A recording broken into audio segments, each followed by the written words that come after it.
Shalom,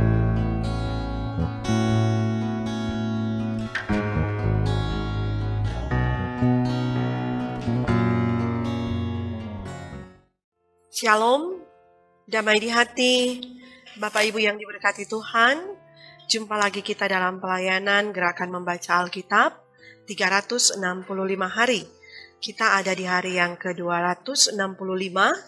Kita ada dalam bacaan Alkitab Matius pasal 25 dan pasalnya yang ke-26. Sebelum kita membaca firman Tuhan di hari ini, mari kita berdoa. Kami naikkan pujian dan syukur kepadamu, ya Tuhan Allah Bapa kekal dalam surga. Begitu baik Engkau dalam hidup kami, yang boleh memperkenankan kami ada di hari yang baru ini. Menikmati berkat Tuhan bagi kami saat ini, kami mau belajar firman-Mu, kami mau membaca firman-Mu. Tuntunlah kami dengan tuntunan kuasa Roh Kudus-Mu Tuhan, sehingga kami boleh mengerti maksud perkataan firman dalam bacaan firman di hari ini. Maka ini kami ya Tuhan, sedia untuk mau belajar dari kebenaran firman-Mu. Dalam nama Tuhan Yesus kami berdoa. Amin. Bapak Ibu yang diberkati Tuhan, mari kita mulai membaca bacaan Alkitab kita di hari ini. Pada waktu itu, hal kerajaan sorga seumpama 10 gadis yang mengambil pelitanya dan pergi menyongsong mempelai laki-laki. 5 di antaranya bodoh dan 5 bijaksana. Gadis-gadis yang bodoh itu membawa pelitanya, tetapi tidak membawa minyak. Sedangkan gadis-gadis yang bijaksana itu membawa pelitanya dan juga minyak dalam buli-buli mereka. Tetapi karena mempelai itu lama, tidak datang-datang juga, mengantuklah mereka semua lalu tertidur. Waktu tengah malam terdengarlah suara orang berseru, "Mempelai datang, songsonglah dia." Gadis-gadis itu pun bangun semuanya, lalu membereskan pelita mereka. Gadis-gadis yang bodoh berkata kepada gadis-gadis yang bijaksana, "Berikanlah kami sedikit dari minyak-Mu itu, sebab pelita kami hampir padam." Tetapi jawab gadis-gadis yang bijaksana itu, "Tidak, nanti tidak cukup untuk kami dan untuk kamu. Lebih baik kamu pergi kepada penjual minyak dan beli di situ." Akan tetapi, waktu mereka sedang pergi untuk membelinya, datanglah mempelai itu dan mereka yang telah siap, sedia, masuk bersama-sama dengan dia ke ruang perjamuan kawin, lalu pintu ditutup. Kemudian, datang juga gadis-gadis yang lain itu dan berkata, "Tuan, Tuan, bukakanlah kami pintu." Tetapi ia menjawab, "Aku berkata kepadamu, sesungguhnya aku tidak mengenal kamu. Karena itu, berjaga-jagalah, sebab kamu tidak tahu akan hari maupun akan saatnya. Sebab hal kerajaan sorga sama seperti seorang yang mau berpergian ke luar negeri, yang memanggil hamba-hambanya dan mempercayakan hartanya kepada mereka. Yang seorang diberikannya 5 talenta, yang seorang lagi 2 dan yang seorang lain lagi 1, masing-masing menurut kesanggupannya, lalu ia berangkat. Segera pergilah hamba yang menerima 5 talenta itu. Ia menjalankan uang itu, lalu beroleh laba 5 talenta. Hamba yang menerima 2 talenta itu pun berbuat demikian juga, dan berlaba 2 talenta. Tetapi hamba yang menerima 1 talenta itu pergi dan menggali lubang di dalam tanah, lalu menyembunyikan uang tuannya.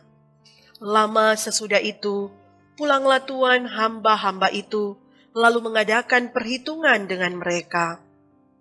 Hamba yang menerima 5 talenta itu datang, dan ia membawa laba 5 talenta. Katanya, "Tuan, 5 talenta Tuan percayakan kepadaku. Lihat, aku telah beroleh laba 5 talenta." Maka kata tuannya itu kepadanya, "Baik sekali perbuatanmu itu, hai hambaku yang baik dan setia. Engkau telah setia dalam perkara kecil, aku akan memberikan kepadamu tanggung jawab dalam perkara yang besar. Masuklah dan turutlah dalam kebahagiaan tuanmu." Lalu datanglah hamba yang menerima 2 talenta itu. Katanya, "Tuan, 2 talenta Tuan percayakan kepadaku. Lihat, aku telah beroleh laba 2 talenta." Maka kata tuannya itu kepadanya, "Baik sekali perbuatanmu itu, hai hambaku yang baik dan setia. Engkau telah setia memikul tanggung jawab dalam perkara yang kecil. Aku akan memberikan kepadamu tanggung jawab dalam perkara yang besar. Masuklah dan turutlah dalam kebahagiaan tuanmu." Kini, datanglah juga hamba yang menerima 1 talenta itu dan berkata, "Tuan, aku tahu bahwa Tuan adalah manusia yang kejam, yang menuai di tempat di mana Tuan tidak menabur, dan yang memungut dari tempat di mana Tuan tidak menanam. Karena itu, aku takut dan pergi menyembunyikan talenta Tuan itu di dalam tanah. Ini, terimalah kepunyaan Tuan." Maka jawab tuannya itu, "Hai kamu, hamba yang jahat dan malas. Jadi kamu sudah tahu bahwa aku menuai di tempat di mana aku tidak menabur dan memungut dari tempat di mana aku tidak menanam. Karena itu, sudahlah seharusnya uangku itu kau berikan kepada orang yang menjalankan uang, supaya sekembaliku aku menerimanya serta dengan bunganya. Sebab itu, ambillah talenta itu daripadanya dan berikanlah kepada orang yang mempunyai 10 talenta itu. Karena setiap orang yang mempunyai kepadanya akan diberi, sehingga ia berkelimpahan. Tetapi siapa yang tidak mempunyai apapun juga yang ada padanya, akan diambil daripadanya. Dan campakkanlah hamba yang tidak berguna itu ke dalam kegelapan yang paling gelap. Di sanalah akan terdapat ratap dan kertak gigi. Apabila Anak Manusia datang dalam kemuliaannya, dan semua malaikat bersama-sama dengan Dia, maka Ia akan bersemayam di atas tahta kemuliaannya. Lalu semua bangsa akan dikumpulkan di hadapannya, dan Ia akan memisahkan mereka seorang daripada seorang, sama seperti gembala memisahkan domba dari kambing. Dan Ia akan menempatkan domba-domba di sebelah kanannya, dan kambing-kambing di sebelah kirinya. Dan Raja itu akan berkata kepada mereka yang di sebelah kanannya, "Mari, hai kamu yang diberkati oleh Bapa-Ku, terimalah kerajaan yang telah disediakan bagimu sejak dunia dijadikan. Sebab ketika aku lapar, kamu memberi aku makan, ketika aku haus, kamu memberi aku minum, ketika aku seorang asing, kamu memberi aku tumpangan. Ketika aku telanjang, kamu memberi aku pakaian. Ketika aku sakit, kamu melawat aku. Ketika aku di dalam penjara, kamu mengunjungi aku."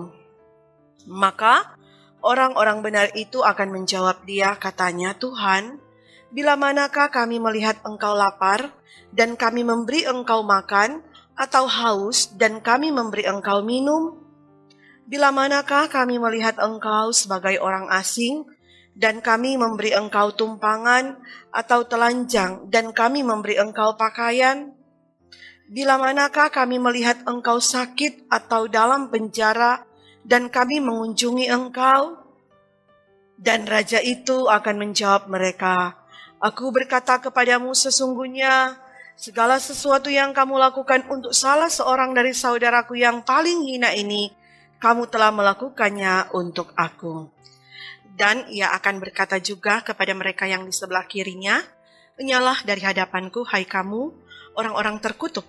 Enyalah ke dalam api yang kekal, yang telah sedia untuk iblis dan malaikat-malaikatnya. Sebab ketika aku lapar, kamu tidak memberi aku makan. Ketika aku haus, kamu tidak memberi aku minum. Ketika aku seorang asing, kamu tidak memberi aku tumpangan.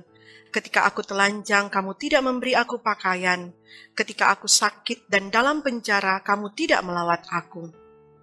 Lalu mereka pun akan menjawab Dia, katanya, Tuhan, bila manakah kami melihat Engkau lapar atau haus, atau sebagai orang asing atau telanjang atau sakit, atau dalam penjara dan kami tidak melayani Engkau?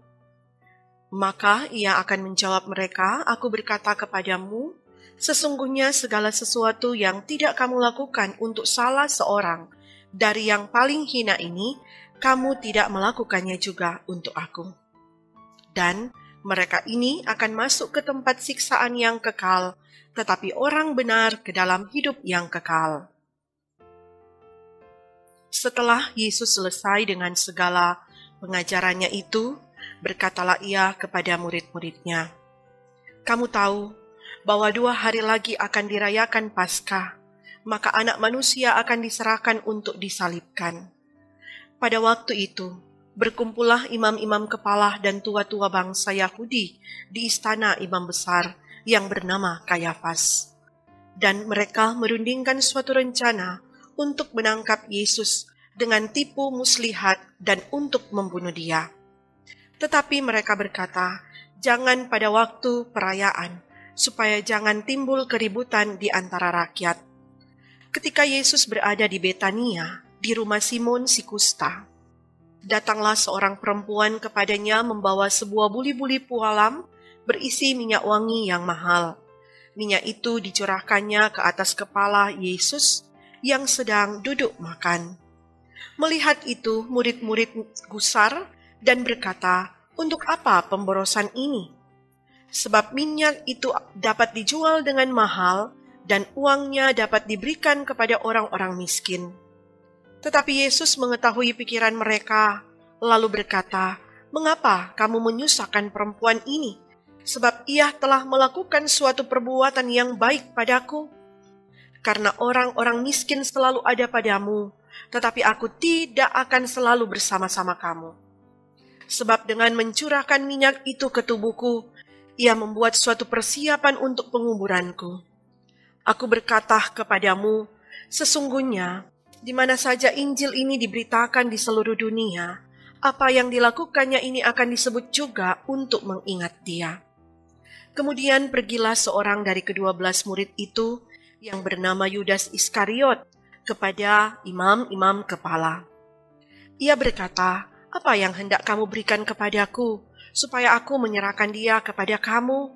Mereka membayar 30 uang perak kepadanya. Dan mulai saat itu, ia mencari kesempatan yang baik untuk menyerahkan Yesus. Pada hari pertama dari hari raya roti tidak beragi, datanglah murid-murid Yesus kepadanya dan berkata, di mana engkau kehendaki kami mempersiapkan perjamuan Paskah bagimu? Jawab Yesus, pergilah ke kota kepada si Anu, dan katakanlah kepadanya, pesan guru, waktuku hampir tiba. Di dalam rumah mula aku mau merayakan Paskah bersama-sama dengan murid-muridku. Lalu murid-muridnya melakukan seperti yang ditugaskan Yesus kepada mereka dan mempersiapkan Paskah. Setelah hari malam, Yesus duduk makan bersama-sama dengan ke-12 murid itu. Dan ketika mereka sedang makan, ia berkata, aku berkata kepadamu, sesungguhnya seorang di antara kamu akan menyerahkan aku.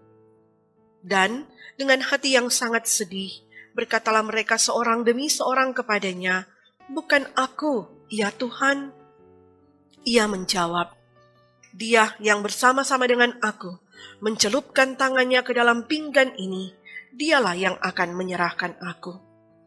Anak manusia memang akan pergi sesuai dengan yang ada tertulis tentang dia.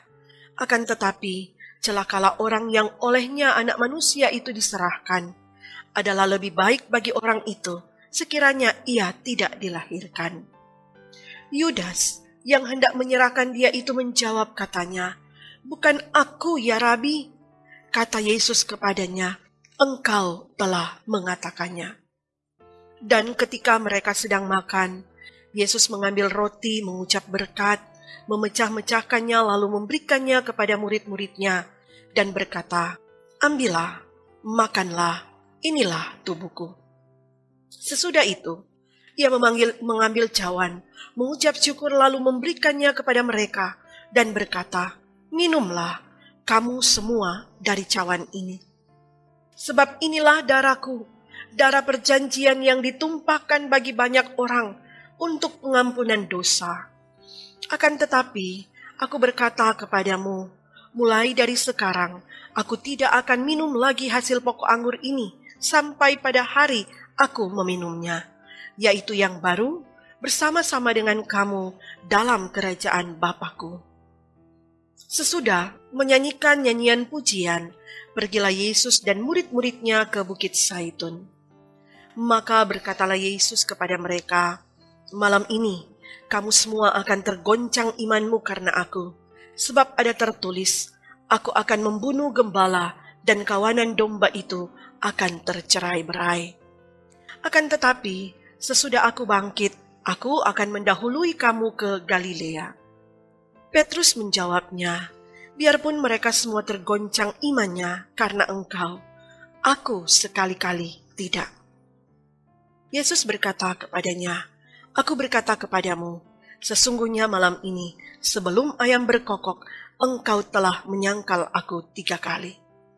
Kata Petrus kepadanya, "Sekalipun aku harus mati bersama-sama engkau, aku takkan menyangkal engkau." Semua murid yang lain pun berkata demikian juga. Maka sampailah Yesus bersama-sama murid-muridnya ke suatu tempat yang bernama Getsemani. Lalu ia berkata kepada murid-muridnya, "Duduklah di sini, sementara aku pergi ke sana untuk berdoa."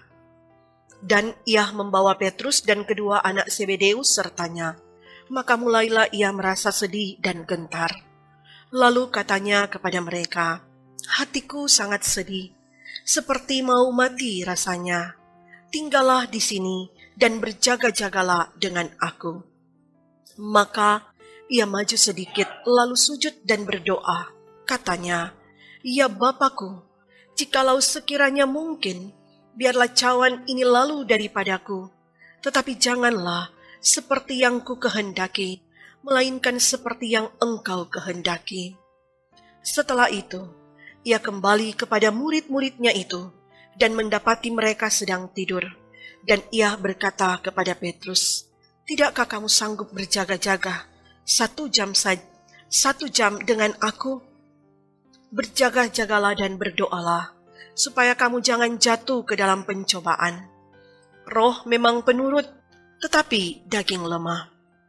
Lalu ia pergi untuk kedua kalinya dan berdoa, katanya, "Ya Bapa-Ku, jikalau cawan ini tidak mungkin lalu, kecuali apabila aku meminumnya, jadilah kehendak-Mu." Dan ketika ia kembali pula, ia mendapati mereka sedang tidur, sebab mata mereka sudah berat. Dan membiarkan mereka di situ, lalu pergi dan berdoa untuk ketiga kalinya, dan mengucapkan doa itu juga. Sesudah itu, ia datang kepada murid-muridnya dan berkata kepada mereka, "Tidurlah sekarang dan istirahatlah. Lihat, saatnya sudah tiba bahwa Anak Manusia diserahkan ke tangan orang-orang berdosa. Bangunlah, marilah kita pergi. Dia yang menyerahkan aku sudah dekat." Waktu Yesus masih berbicara, datanglah Yudas, salah seorang dari ke-12 murid itu, dan bersama-sama dia serombongan besar orang yang membawa pedang dan pentung, disuruh oleh imam-imam kepala dan tua-tua bangsa Yahudi. Orang yang menyerahkan dia telah memberitahukan tanda ini kepada mereka. "Orang yang akan kucium, itulah dia. Tangkaplah dia." Dan segera ia maju mendapatkan Yesus dan berkata, "Salam Rabi," lalu mencium dia. Tetapi Yesus berkata kepadanya, "Hai teman, untuk itukah engkau datang?" Maka majulah mereka, memegang Yesus dan menangkapnya. Tetapi seorang dari mereka yang menyertai Yesus mengulurkan tangannya, menghunus pedangnya dan menetakkannya kepada hamba imam besar sehingga putus telinganya. Maka kata Yesus kepadanya, "Masukkan pedang itu kembali ke dalam sarungnya, sebab barang siapa menggunakan pedang akan binasa oleh pedang. Atau kau sangka bahwa aku tidak dapat berseru kepada Bapa-Ku, supaya ia segera mengirim lebih dari 12 pasukan malaikat membantu aku. Jika begitu, bagaimanakah akan digenapi yang tertulis dalam kitab suci yang mengatakan bahwa harus terjadi demikian?" Pada saat itu, Yesus berkata kepada orang banyak, "Sangkamu aku ini penyamun, maka kamu datang lengkap dengan pedang dan pentung untuk menangkap aku? Padahal tiap-tiap hari aku duduk mengajar di bait Allah dan kamu tidak menangkap aku. Akan tetapi, semua ini terjadi supaya genap yang ada tertulis dalam kitab nabi-nabi." Lalu semua murid itu meninggalkan dia dan melarikan diri. Sesudah mereka menangkap Yesus, mereka membawanya menghadap Kayafas, imam besar. Di situ telah berkumpul ahli-ahli Taurat dan tua-tua. Dan Petrus mengikuti dia dari jauh sampai ke halaman imam besar. Dan setelah masuk ke dalam, ia duduk di antara pengawal untuk melihat kesudahan perkara itu.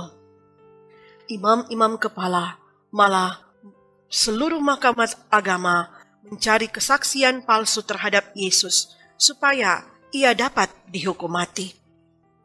Tetapi mereka tidak memperolehnya, walaupun tampil banyak saksi dusta, tetapi akhirnya tampillah 2 orang yang mengatakan, "Orang ini berkata, aku dapat merubuhkan bait Allah dan membangunnya kembali dalam 3 hari. Lalu imam besar itu berdiri dan berkata kepadanya, "Tidakkah engkau memberi jawab atas tuduhan-tuduhan saksi-saksi ini terhadap engkau?" Tetapi Yesus tetap diam. Lalu kata imam besar itu kepadanya, "Demi Allah yang hidup, katakanlah kepada kami, apakah engkau Mesias, Anak Allah atau tidak?" Jawab Yesus, "Engkau telah mengatakannya. Akan tetapi aku berkata kepadamu, mulai sekarang kamu akan melihat Anak Manusia duduk di sebelah kanan yang Maha Kuasa dan datang di atas awan-awan di langit." Maka imam besar itu mengoyakkan pakaiannya dan berkata, "Ia menghujat Allah. Untuk apa kita perlu saksi lagi? Sekarang telah kamu dengar hujatnya. Bagaimana pendapat kamu?" Mereka menjawab dan berkata, "Ia harus dihukum mati." Lalu mereka meludahi mukanya dan meninjunya. Orang-orang lain memukul dia dan berkata, "Cobalah katakan kepada kami, hai Mesias, siapakah yang memukul engkau?" Sementara itu Petrus duduk di luar di halaman. Maka datanglah seorang hamba perempuan kepadanya, katanya, "Engkau juga selalu bersama-sama dengan Yesus, orang Galilea itu." Tetapi ia menyangkalnya di depan semua orang. Katanya, "Aku tidak tahu apa yang engkau maksud." Ketika ia pergi ke pintu gerbang, seorang hamba lain melihat dia dan berkata kepada orang-orang yang ada di situ, "Orang ini bersama-sama dengan Yesus, orang Nazaret itu." Dan ia menyangkalnya pula dengan bersumpah, "Aku tidak kenal orang itu." Tidak lama kemudian, orang-orang yang ada di situ datang kepada Petrus dan berkata, "Pasti engkau juga salah seorang dari mereka itu, nyata dari bahasamu." Maka mulailah Petrus mengutuk dan bersumpah, "Aku tidak kenal orang itu." Dan pada saat itu berkokoklah ayam. Maka teringatlah Petrus akan apa yang dikatakan Yesus kepadanya, "Sebelum ayam berkokok, engkau telah menyangkal aku 3 kali." Lalu ia pergi keluar dan menangis dengan sedihnya. Sampai demikian bacaan kita di hari ini. Mari berdoa. Terima kasih ya Tuhan, Engkau memperkenankan kami boleh membaca bagian bacaan Alkitab di hari ini. Biarlah perkataan firman-Mu ini menuntun kami hidup beriman kepadamu, menuntun kami menjadi pelaku-pelaku firman di langkah hidup kini dan selalu terus. Tuntun pimpin kami supaya kami selalu gemar untuk selalu mau belajar dari kebenaran firman-Mu. Roh Kudus Tuhan akan selalu bersama, membimbing kami semua supaya kami hidup oleh kebenaran firman Tuhan. Berkati hidup kami hari ini, aktivitas pribadi, keluarga, jemaat, bahkan berkati segala kerja pelayanan yang mau kami lakukan. Tim multimedia Jemaat Gemim Bukit Muria Rike tetap ada dalam naungan tangan kasih Tuhan. Di dalam nama Tuhan Yesus kami sudah berdoa kepadamu. Amin. Demikianlah bacaan firman kita di hari ini. Kiranya Tuhan Yesus selalu memberkati kita sekalian yang setia membaca bagian bacaan Alkitab di setiap hari. Terima kasih, Tuhan Yesus memberkati kita sekalian. Shalom.